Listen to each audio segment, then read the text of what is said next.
Okay, photogs muna daw po. Photogs muna. Wala mo ng mic. Photogs muna.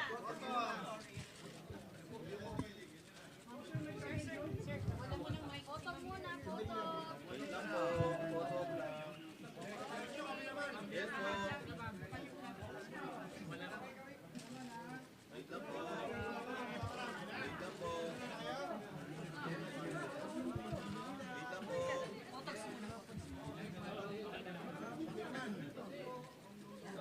Okay, wait lang. Wait lang, wag muna po may camera muna yung TV cameras muna po.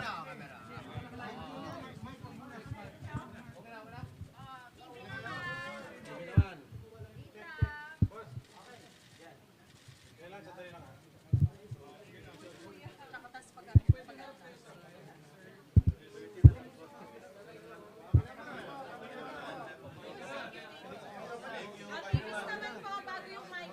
TVs naman po.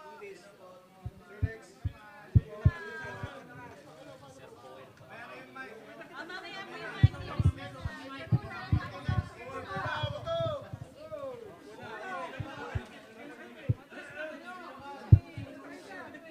TV muna.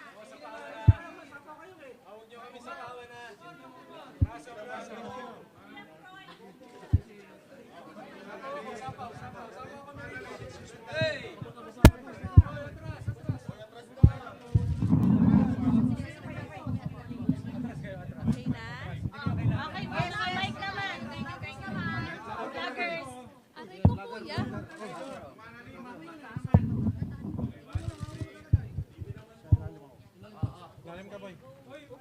Sige, mic na, guys. Thank you. Mic na. Kuya.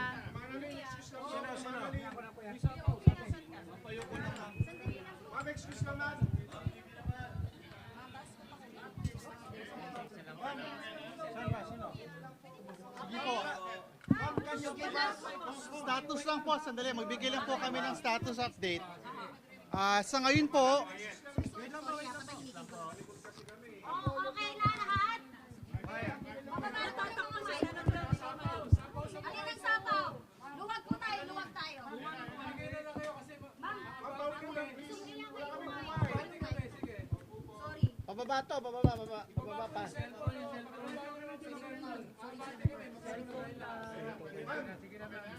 Ayan, start. Sige po, alam ko po matagal tayo naghihintay, pasensya na po. Pero sa ngayon po, ang status ay hinihintay natin ang ating Secretary General para po i-receive yung impeachment complaint ng ating po mga private complainants, mga citizens at civil society leaders na narito ngayon. Para po ipakilala yung mga complainants, sinatawagan ko po si Senator Laila de Lima. Okay.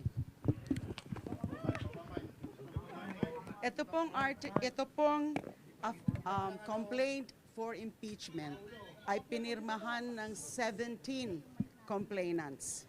Ang mga galing sa civil society organizations, galing din sa religious sector, galing din sa ibang grupo. But they are filing all of these signatories, 17 signatories, are filing this in their personal capacity, even if they are members of various groups or of various party lists, etc. So, 17 po sila. Ang mga nag-file po ay sila former Secretary Ging Deles,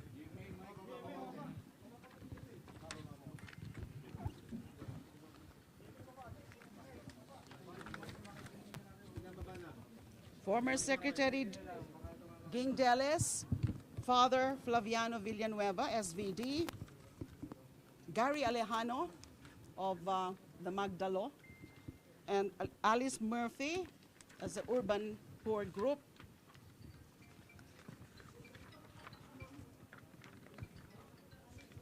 Francis Aquino D, that's Kiko D, Mr. Eugene Louis Gonzalez,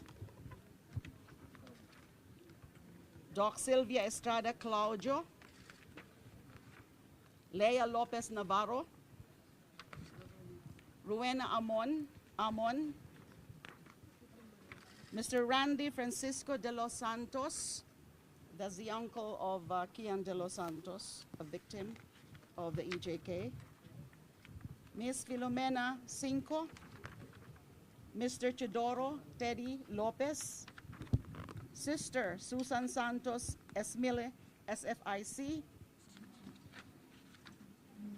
Mary Grace de Guzman, Sister Mary Grace de Guzman, Father Robert Reyes, Miss Maria Yvonne Cristina Jereza. So those are supposed to be 17 signatories. Ma'am, ground for impeachment. Ang grounds po ng impeachment, bale 5 po. It was actually condensed into 4 grounds as indicated in the articles of impeachment, pero 5 po sila. So out of the 6 grounds for impeachment laid down in the Constitution, 5 po yung grounds. Culpable violation of the Constitution, graft and corruption, bribery, betrayal of public trust, and other high crimes. So ang wala lang na ground for impeachment is treason. So majority of the grounds are present. And there are a total of 24 articles of impeachment as discussed in the 33 page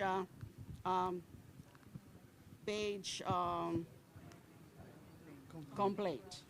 So among the articles po are the misuse, the failure to account, the intel and confidential funds of both the Office of the Vice President and also of the Department of Education.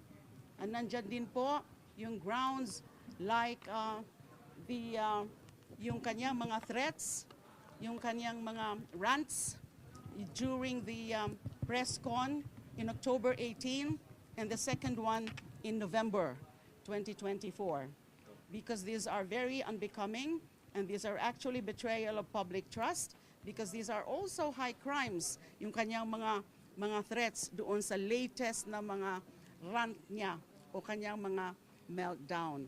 Meron din as an article about her involvement also in the extrajudicial killings during her term as mayor of Davao City. There are other grounds. Let me just, so that I can be very sure of this. How do you?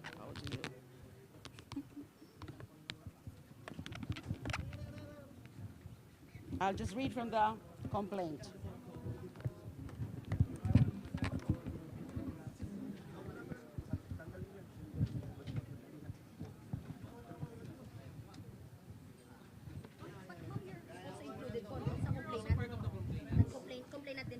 No, I did not sign as a complainant. I'm supporting this move, and at the same time, I was designated by the group as a spokesperson. But there are actually two signatories who are part of the ML, or Mamamayang Liberal, in the same manner that there is a signatory part of Magdalo and a signatory part of Akbayan. And the endorser is Congressman Percy of Akbayan. Based on your information, where is the Secretary General? O for sure ba, i-receive ngayon ng Office of the Secretary General yung impeachment complaint? Opo, yun po ang ano namin. Pinapahintay nga po kami. Kasi I think he's attending to another official duty of his. So his staff told us to just wait for him. So this will definitely be filed today. And then, you know, that another article is the respondent left DepEd with nearly 7 billion pesos in unliquidated cash advances. Isa po yun sa mga articles. And then there's the rigged bidding of laptops and other electronic devices during respondent's time as DepEd secretary. And then they were also, respondent and members of her family engaged also in bribery and or in the unexplained receipt of hundreds of millions of funds from known drug personalities. And then we also cited, the complainants also cited as among the articles, of impeachment, the respondents' acts of coddling, defending, and otherwise acting as an enabler of Pastor Apollo Kibuloy. So we will be filing this, and it's good that the section is here already. How do you feel lang? Kasi si President Bongbong Marcos has already sent a message to all. Alam nyo, alam nyo, eto, may isang tanong. Wait lang, how do you feel po na, you know, the President has already spoken and he said to the congressman, the House leaders na huwag na natin pagtuunan ng pansin sa impeachment. How do you feel po? Paano ito usan? Under the Constitution, a citizen can actually file an impeachment with a member of the House of Representatives as an endorser. So, hindi namin tinitingnan yung mga ganyan because ayaw nga namin yan na maging, you know, ma-perceive kami as favoring any of the political protagonists now, di ba? Talagang decision po ito ng mga individual na mga nag-file coming from various groups. Ayaw naming kumumpas o sumama sa kung anuman na mga moves nila, yung mga nasa gobyerno ngayon, including the President. We cannot be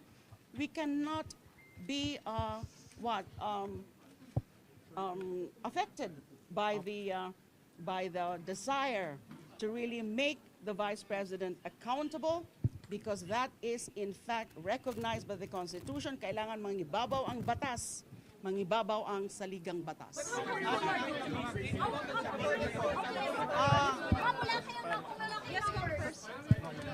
Ang akbayan po ay mag-e-endorso nitong impeachment complaint sa kabila po ng mga balita noong nakaraang linggo na may mga sinabi ang Malacanang at ilang political leaders na huwag daw pong ituloy. Linawin po natin, ang loyalty po ng mga kasama natin na mga civil society leaders ay sa taong bayan.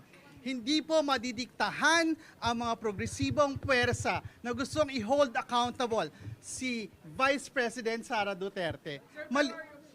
How hopeful are you, sir? Sa araw na ito, we are here in the House of Representatives bravely supporting the petition of citizens kasi naniniwala tayo na ito ay responsibilidad ng ating pong institusyon. They have to give this complaint a fair chance and a fair day in court. Mahalaga po itong impeachment complaint na ito para simulan na yung totoo na step process towards holding the Vice President accountable. Simple lang naman po ang kailangan natin tandaan. Kung hindi ngayon, kailan pa? May oras pa po ba? Magkakampanya na rin, sir. Naniniwala po tayo kapag gusto, may paraan. At yung paraan po na yon ay paraan para panagutin ang mga nang-aabuso sa kapangyarihan at ninanakawan ng taong bayan. Sir, what if the Congress would fail to act on it this year? Are you willing to file it by next year? Magsisimula na po kasi yung pag-activate ng process sa pag-file natin ngayon. No? And Congress will have to go through the process of referring it to the responsible committee, the Committee on Justice. As to the timeline, we leave it to the leadership of Congress. Pero kalakip nito yung reminder that we are duty-bound in this House of Representatives to give this complaint a fair day in court. But sir, it's a numbers game pa rin yung mga endorser. Numbers game pa rin kasi siya. Ano yung numbers niyo? May numero ba kayo, sir? Naniniwala tayo na matindi yung merits ng ating impeachment complaint. At naniniwala din tayo dito sa mga kasama natin sa Kongreso, pag nakita nila na malakas itong ating complaint, malakas itong kasong ito, they will support it. I'll leave it at that muna po. Balik mo na.